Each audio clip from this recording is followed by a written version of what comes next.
BA third year political science second paper international relation के students, unit third में हम लोगों का जो टॉपिक चल रहा है वो है चीन की विदेश नीति।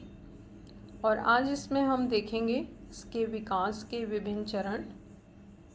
चीनी विदेश नीति को हम 4 चरणों के आधार पर स्पष्ट कर सकते हैं, जिसमें पहला चरण हम देखेंगे उग्र नीति का युग 1949 से 1953 तक का। दूसरा हम देखेंगे शांतिपूर्ण सहअस्तित्व की नीति 1954 से 1957 तक। फिर नई आक्रामक युद्धवादी नीति 1957 से 1969 तक।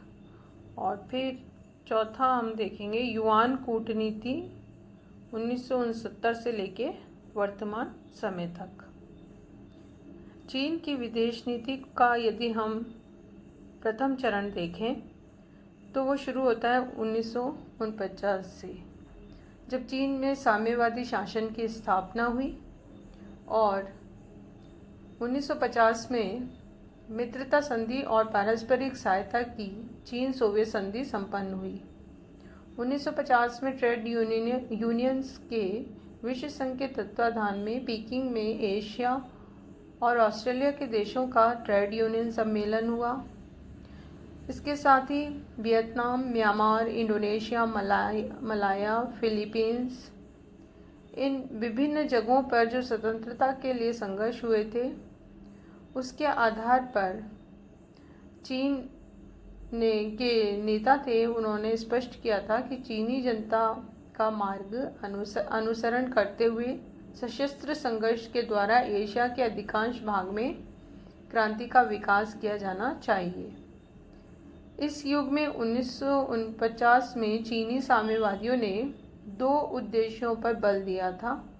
एक तो चीन में से विदेशी प्रभाव को समाप्त करा जाए, और दूसरा चीन का एकीकरण करके सभी चीनी प्रदेशों को एक साथ साम्यवादी शासन में लाने का प्रयास किया जाए।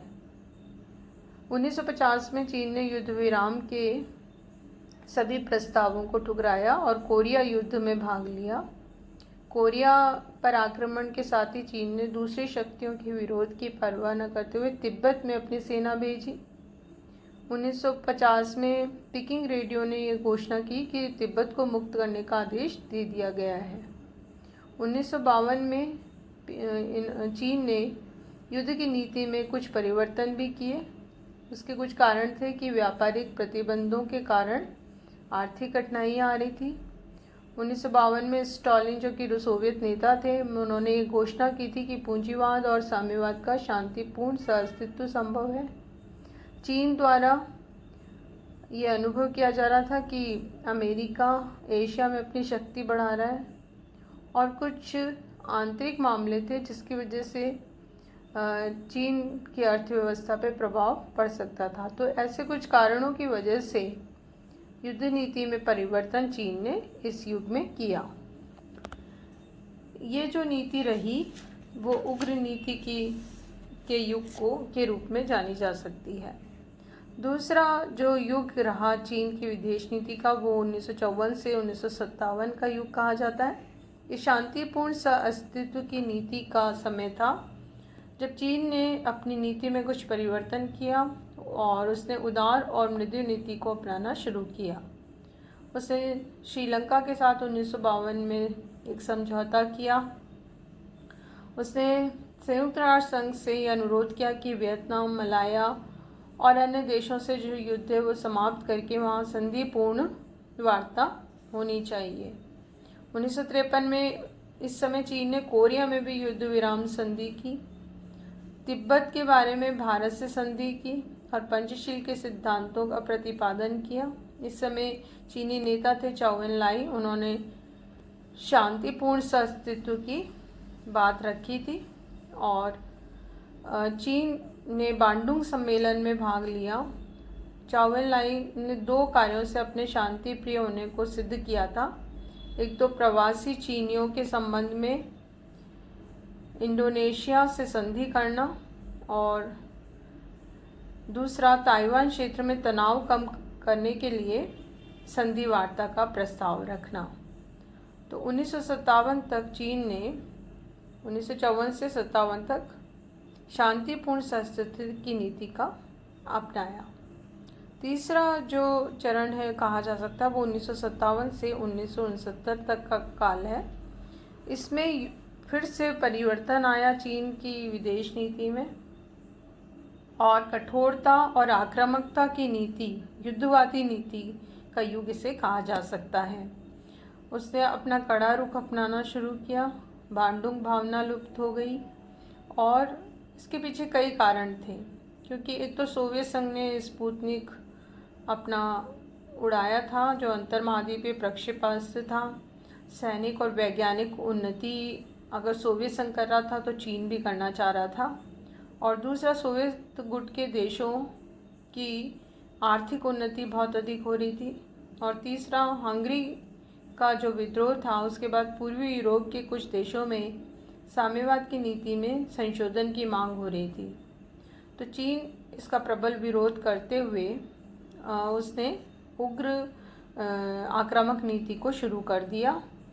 और 1959 को लाओस के संकट में चीन ने कड़ा रुख अपनाया।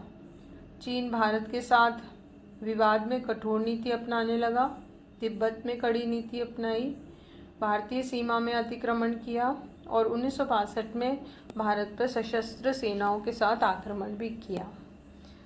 और इस उग्र नीति के कारण 1963 में चीन ने एक नया कूटनीतिक अभियान शुरू किया और उसका प्रभाव और विस्तार बढ़ाने की नीति को शुरू किया। 1965 में अंतर्राष्ट्रीय घटनाओं ने ये सिद्ध किया कि चीन कूटनीतिक अभियान चला रहा है, लेकिन वो ज़्यादा इसमें सफल नहीं रहा है। और उसने 1966 में मध्य अफ्रीका गणराज्य में विद्रोह के बाद चीनी राजदूत को और उसके कार्यकर्ताओं को और कृषि विशेषज्ञों को 24 घंटे के भीतर देश छोड़ने का नोटिस दिया। तो इस तरह से ये एक वो टाइम पीरियड कहा जा सकता है जिसमें कि चीनी विदेश नीति में एक ज़बरदस्त परिवर्तन ये आया कि शांतिपूर्ण सहस्त्र की नीति को एक छोड़ते हुए नई आक्रामक युद्धवादी नीति को चीन ने अपनाना शुरू कर दिया। इसके बाद चौथा चरण हम कहेंगे युआन कूटनीति से लेकर, जो 1969 से स्टार्ट हुई और अभी तक हम इसको स्पष्ट कर सकते हैं। युआन जो है वो मुद्रा है चीन की, और इसी के नाम से हम इसको युआन कूटनीति कहते हैं। चीन सोवियत संघर्ष के कारण 1969 के बाद से चीन की विदेश नीति में आमूलचूल परिवर्तन हुए। 1968 में सोवियत संघ द्वारा चेकोस्लोवाकिया पर आक्रमण और 1969 में सोवियत संघ के साथ सशस्त्र संघर्ष के बाद चीन ने रूस को अपना शत्रु समझना और इससे रक्षा के लिए अमेरिका को मित्र बनाने की नीति को अपनाना शुरू किया। और इस समय यदि हम एक परिवर्तन देखें तो ये कि चीन ने सैन्य कूटनीति की जगह आर्थिक कूटनीति को अपनाना शुरू किया और अपने आप को एक नई आर्थिक महाशक्ति के रूप में लाने का प्रयास किया। इस समय के युग की खास विशेषता हम कह सकते हैं कि व्यवहारिकता और ये वास्तविकता पर आधारित चीनी विदेश नीति थी। अमेरिका जैसे गैर साम्यवादी देशों से संबंध बनाना और तोड़फोड़ की नीति को छोड़ना, तटस्थ देशों को मित्र बनाना और उनमें अपना प्रभाव बढ़ाने के लिए आर्थिक सहायता देना। अमेरिका की जो डॉलर कूटनीति है उसकी तरह से चीन ने अपनी मुद्रा युआन का यूज़ करते हुए आर्थिक सहायता देने की नीति को अपनाया, जिसे युआन कूटनीति कहा जाता है। युआन डिप्लोमेसी के तहत चीन ने एशिया अफ्रीका के विभिन्न देशों को कई डॉलर के मूल्य की सहायता की, आर्थिक सहायता की, और उनकी मशीनी माल तकनीकी विशेषज्ञों के रूप में सहायता की, ऋण संबंधी सहायता दी, चीनी तकनीक को इन देशों में प्रसारित किया, उसकी सहायता की, और इसके साथ ही सहायता और व्यापार की नई नीति को अपनाना शुरू किया, जो अब तक इसकी निरंतर चल रही है। उसने कई राष्ट्रमंत्रियों, विदेश मंत्रियों और 90 देशों के कई अन्य प्रतिनिधियों ने चीन की यात्रा की है और इन्होंने खेलकूद, व्यापार, सद्भावना, सांस्कृतिक शिष्टमंडल के द्वारा इस तरह की नीति को अपनाया है। यहाँ चीन की विदेश नीति में शांतिपूर्ण सहअस्तित्व की नीति को के लक्षण फिर से नज़र आने लगे हैं, दिख रहे हैं। चीन ने विभिन्न देशों के साथ संवाद की नीति अपनाई, विभिन्न समझौते किए, चाहे अमेरिका हो या भारत के संदर्भ में हम देख सकते हैं, जापान के संदर्भ में हम देख सकते हैं। 1979 में भारत के विदेश मंत्री अटल बिहारी वाजपेयी ने चीन की यात्रा की थी और उसी दौर में 1981 में चीन के विदेश मंत्री हुआंग ने भारत की यात्रा की थी और दोनों के बीच अच्छे संबंधों की शुरुआत इस दौर में हुई थी। इसी तरह चीन ने कोरिया, वियतनाम, इन विभिन्न देशों के साथ ताइवान का विभिन्न प्रकार के समझौते और संवाद शुरू किए और अच्छे संबंध बनाने की कोशिश की। अमेरिका के साथ चीन के संबंधों की अच्छी शुरुआत हुई और रूस और चीन के बीच में भी ऐतिहासिक सीमा समझौता हुआ, सीमा संबंधी विवाद समाप्त हुआ। तो इसके बाद चीन और रूस के बीच के जो विवाद थे वो सॉल्व हुए। तो इस प्रकार इस युग में, युआन कूटनीति के युग में, हम चीन की विदेश नीति में परिवर्तन देखते हैं और वो परिवर्तन है कि आर्थिक संवाद की नीति को चीन ने अब अपना रखा है और ये मैत्री संधि समझौते की नीति पर जोर दे रहा है। रूसी राष्ट्रपति पुतिन और चीन के राष्ट्रपति जियांग जेमिन ने एक मैत्री संधि की और 20 वर्ष की अवधि के लिए संधि हुई। सदैव मित्र और शत्रु कभी नहीं, इस पर ही आधारित थी। और चीनी प्रधानमंत्री झू रोंगजी ने भारत की यात्रा की। चीन और भारत के पारस्परिक संबंधों में काफ़ी निकटता आई और इसके अलावा 2014 में चीन के राष्ट्रपति शी जिनपिंग ने 3 दिवसीय भारत की यात्रा की और दोनों देशों के बीच अच्छे संबंधों की शुरुआत हुई।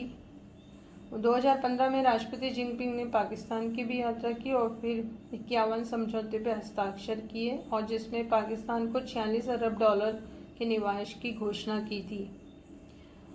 तो ये विभिन्न जो देश हैं, एशिया, अफ्रीका, उन विभिन्न देशों के साथ चीन ने आर्थिक समझौते, व्यापारिक संवाद की नीति को अपनाना शुरू किया है। 2015 में भारत के प्रधानमंत्री नरेंद्र मोदी ने चीन का दौरा किया और 15 मई को 64,000 करोड़ के 24 समझौते पर हस्ताक्षर हुए। इस काल में चीन की विदेश नीति की जो खास विशेषता सामने आई वो ये कि अमेरिका से पक्की दोस्ती और भारत से संवाद की शुरुआत। इसके बाद अगर अब वर्तमान की स्थिति देखें तो चीन जहां एक तरफ आर्थिक संवाद की नीति अपनाता है, शांति और शांतिपूर्ण सहअस्तित्व की बात करता है, तो दूसरी ओर इनडायरेक्टली वह सीमाओं में घुसपैठ की नीति को भी अपना रहा है और जिसमें हम हाल ही में भारत के लद्दाख क्षेत्र में चीनी जो अधिक घुसपैठ हुई और युद्धमय वातावरण जो बना, और वो ये इस बात का प्रतीक है कि ये एक स्टेबल नीति पर नहीं चलता और इसकी नीति कभी भी परिवर्तित हो सकती है और ये एक तरह की धोखे की नीति हमें दिखाई देती है। तो चीन को एक विश्वसनीय विदेश नीति के रूप में नहीं देखा जा सकता। वो अपने राष्ट्रीय हित और स्वार्थ के आधार पर किसी भी रूप में अपनी नीति को परिवर्तित कर सकता है। इवन विश्व उसको कोरोना संकट में भी शंका की नज़र से देख रहा है कि कहीं ये विश्व पे बायोलॉजिकल अटैक तो नहीं करवाया है चीन ने। तो इस तरह से चीन को एक विश्वसनीय देश के रूप में नहीं कहा जा सकता। ये 4 युग में हम उसकी विदेश नीति समझ सकते हैं। युआन कूटनीति उसने अपना रखी है, लेकिन अगर हम वर्तमान रिसेंटली बात करें तो चीन की विदेश नीति युआन कूटनीति से भी परिवर्तित होकर और कई नए रूप धारण कर चुकी है। और उसके उदाहरण अभी रिसेंटली भारत और विभिन्न देशों के संदर्भ में कोरोना को अगर हम उदाहरण देखते हुए देखें वायरस अटैक के रूप में, तो इस उदाहरणों के रूप में इसको समझा जा सकता है। तो ये इन आधारों पर हम चीन की विदेश नीति के विकास के चरणों को स्पष्ट कर सकते हैं।